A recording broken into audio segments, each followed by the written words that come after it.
Assalamualaikum warahmatullahi wabarakatuh. Alhamdulillah, alhamdulillahi rabbil alamin.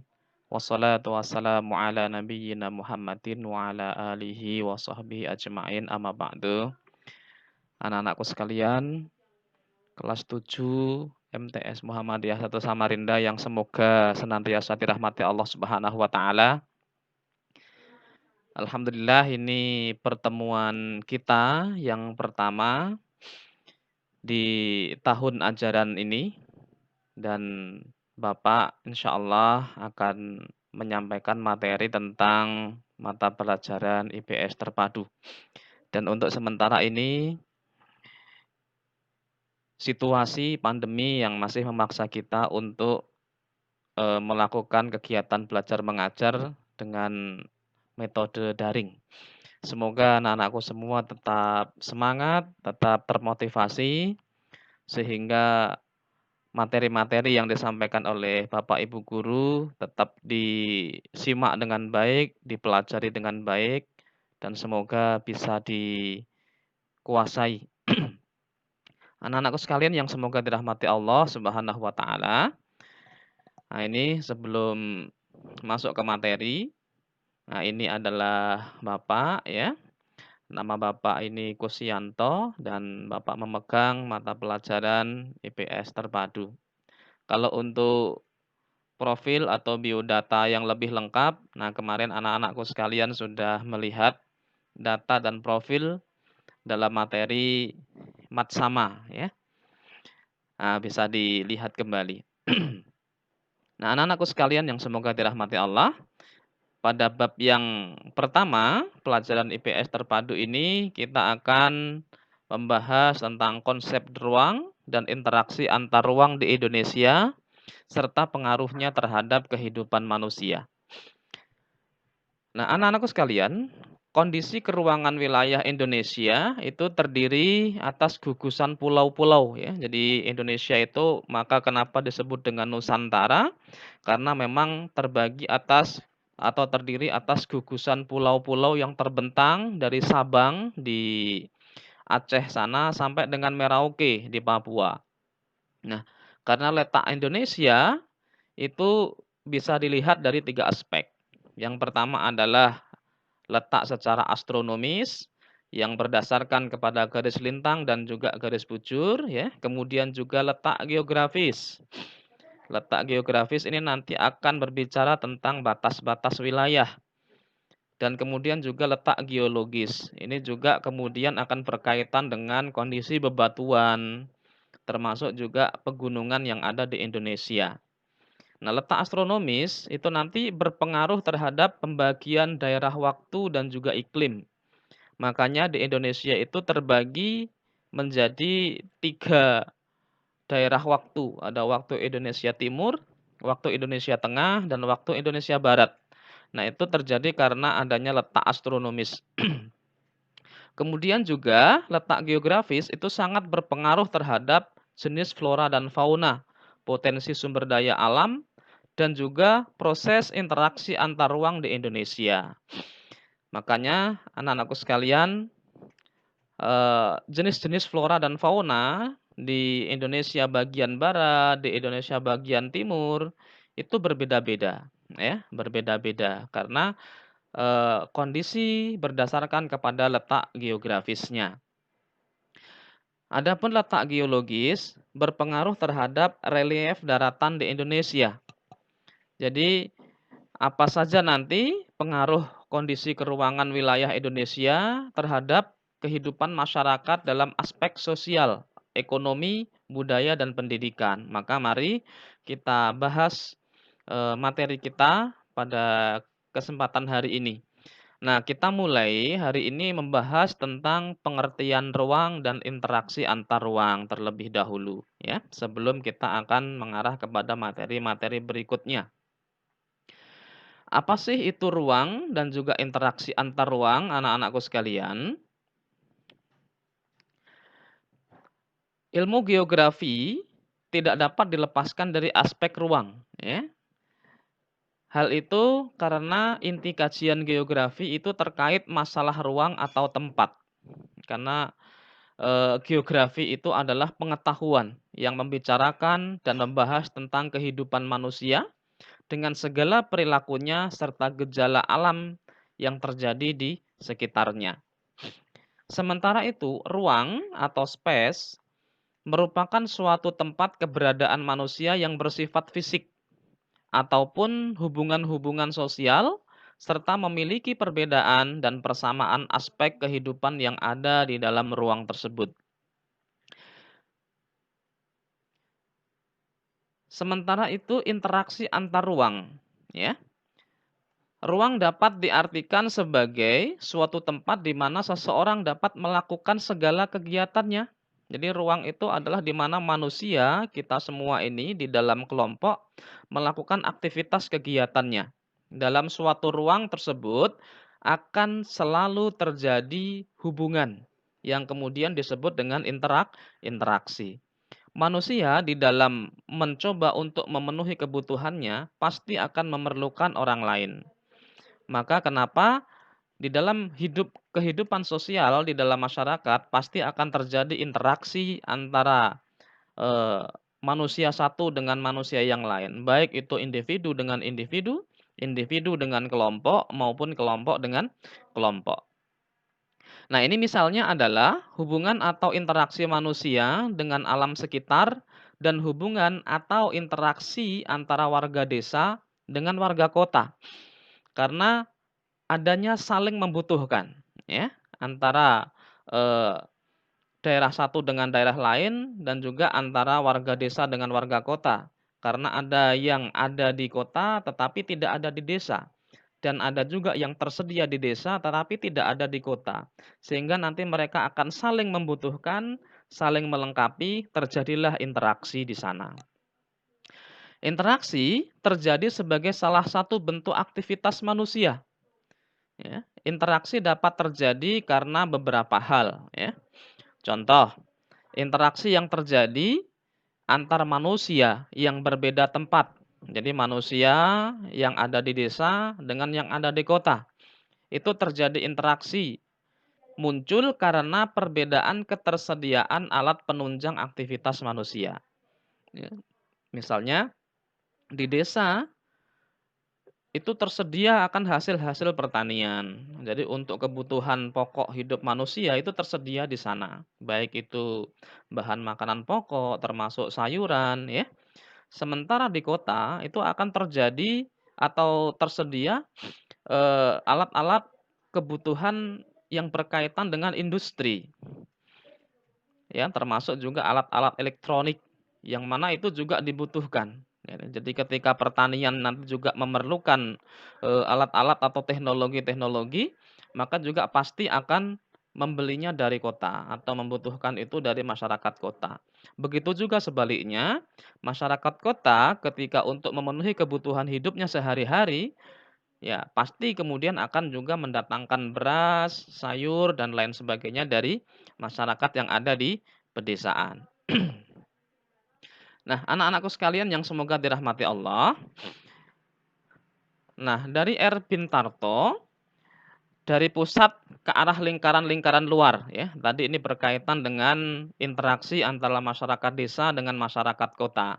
Nah, ini disimbolkan dengan lingkaran yang semakin ke dalam dia semakin kecil, ya. Nah, lingkaran yang paling dalam yang berwarna merah, ya, yang berwarna merah ini adalah masyarakat kota, ya, di mana pusat kegiatan itu terjadi, pusat-pusat industri terjadi, ya. Ini adalah masyarakat kota. Kemudian sedikit keluar lagi, yang berwarna orange atau nomor 2 ini adalah suburban, di mana ini adalah tempat tinggal para pengelaju, ya, yang mereka beraktivitas juga dan hampir mirip-mirip dengan masyarakat kota. Karena mereka sesungguhnya juga masih, pola hidupnya, tidak berbeda dengan masyarakat kota. Kemudian keluar sedikit lagi yang berwarna kuning ini adalah wilayah peralihan dari kota dengan desa, ya. Jadi masyarakat yang berada tinggal di wilayah peralihan antara desa dan kota. Nah, anak Nah, sementara keluar lagi untuk yang warna putih, itu adalah merupakan wilayah terluar dari kota. Dan mereka adalah masyarakat yang sudah hampir, jadi pola hidupnya itu setengah, pola hidup kota, setengah juga pola hidupnya, desa gitu ya.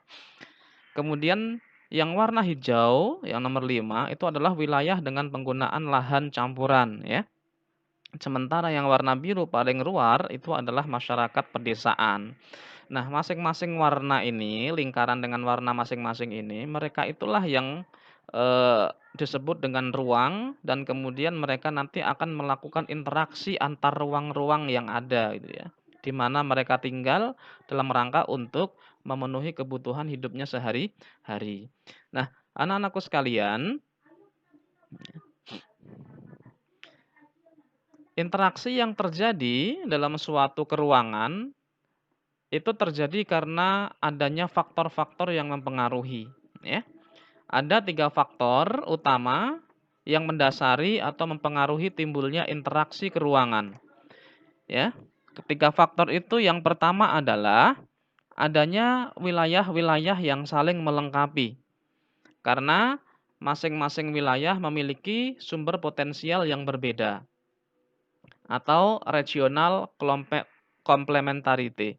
Nah, anak-anakku sekalian, wilayah-wilayah yang saling melengkapi karena mereka memiliki sumber daya yang berbeda, sumber daya potensial yang berbeda, sehingga satu dengan lainnya akan saling membutuhkan, gitu. Maka akan terjadi interaksi antara masing-masing masyarakat yang berada pada wilayah-wilayah yang berbeda ini. Kemudian faktor yang kedua, adanya kesempatan untuk berintervensi, ya. Intervening opportunity, di mana masyarakat-masyarakat pada wilayah-wilayah yang berbeda, mereka akan bisa melakukan intervensi terhadap wilayah lainnya. Tentu intervensi ini nanti akan, bisa berpengaruh kuat atau interaksinya kuat, ada juga yang interaksinya lemah. Kembali tergantung kepada keberadaan sumber daya potensial yang dimilikinya, ya. Kalau misalnya sumber daya potensial yang dimiliki masing-masing wilayah itu sama, maka biasanya sangat lemah ya, atau lemah intervensinya atau interaksinya. Tetapi apabila sumber potensialnya berbeda dan saling membutuhkan, maka biasanya akan kuat. Nah, kemudian yang ketiga juga adanya kemudahan transfer atau pemindahan dalam ruang ya. Nah, ini terjadi antara masyarakat di wilayah satu dengan masyarakat di wilayah lainnya. Ketika sekarang semuanya serba mudah, serba teknologi, dan serba praktis, pemindahan-pemindahan atau pengangkutan, transportasi, dan lain sebagainya, maka menyebabkan masing-masing ruang ini tadi bisa lebih mudah di dalam melakukan proses interaksi. Nah, ini adalah contoh ya, regional complementarity. Nah, ini contohnya adalah regional complementarity ini wilayah A surplus sumber daya X ya, tetapi minus sumber daya Y dan minus sumber daya Z.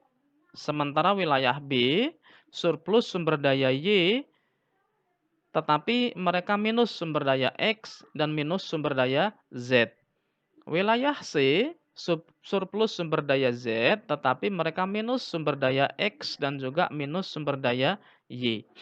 Nah, karena masing-masing wilayah antara wilayah A, wilayah B, dan wilayah C ini tadi, surplus potensial sumber daya yang dimilikinya berbeda, dan juga minus-minusnya, kekurangan-kekurangan sumber daya yang dimiliki oleh wilayah-wilayah tersebut, ternyata dimiliki oleh wilayah-wilayah lainnya.